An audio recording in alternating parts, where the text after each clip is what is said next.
Ako po si Gladys Pahimula.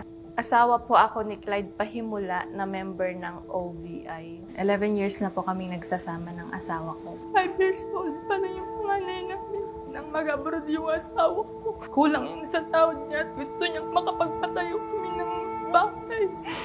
Nag-abroad siya sa Japan as a welder. 4 years mahigit nang nakauwi siya dahil nagka-pandemic. Pag-uwi niya, nag-apply din ako sa ibang bansa. Hindi kami nagkita nung umuwi siya. Nag-inquire po siya sa video post ko about sa business na ginagawa namin. And nagkausap kaming dalawa. Yun nga po, yung sumali po siya dito, sa totoo lang, hindi ako naniwala. May alinlangan po ako kasi pera po yung ginagamit sa pagsali niya dito. Tapos sabi niya po, huwag kang magagalit. Sabi niya, ipang-business natin to para sa inyo to. Pag uuwi ako, sabi niya, hindi na ako babalik dito. Sabi niya, magbi-business na lang ako dyan. Sobrang nakita ko at naramdaman ko na sobrang interested talaga siyang gawin yung negosyo. At the same time, nagustuhan niya yung products natin na Silpro. Sabi niya, nakita ko na yun nga, may nagne-mentor daw po sa kanya. Yun, sobrang excited niya. Talagang uma-attend siya ng mga meetings namin, ng mga trainings namin para matutunan yung negosyo. Pagkagaling niya ng work, sabi niya, tinawagan niya yung mga anak namin. Sabi niya na mag-fishing siya. Nung 9 o'clock na ng gabi, sabi nung panganay namin, Mama, tatawagan ko si Papa. Mag-good night lang kami. Nagre-ring yung cellphone niya pero hindi niya na nasagot. Nakatanggap ako ng tawag. Na wag daw ako mabibigla.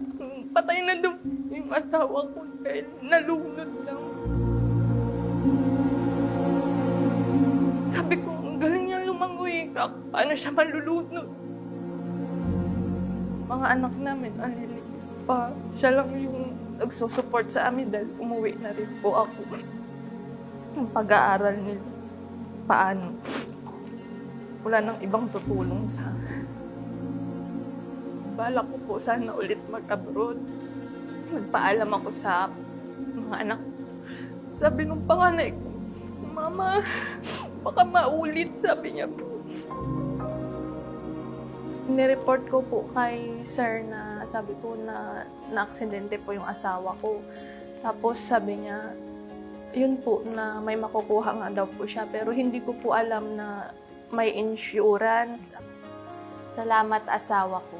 Salamat mahal kong Clyde. Kahit nasa Japan ka at nagtatrabaho, inisip mo pa din ang protection mo at proteksyon ng pamilya mo.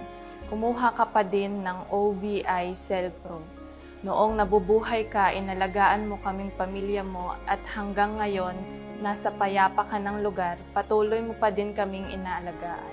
Ilalagay ko po sa account ng mga anak ko kasi pinagawaan ko po talaga sila ng account nila. Doon po sa pag-aaral nila. Wala naman ibang tutulong sa akin kung hindi ako na lang. Nagpapasalamat po ako sa Stronghold at OBI dahil sa nakuha kong insurance, makakatulong po ito para sa pagpapatuloy ng pag-aaral ng mga anak ko at para sa mga gastusin namin.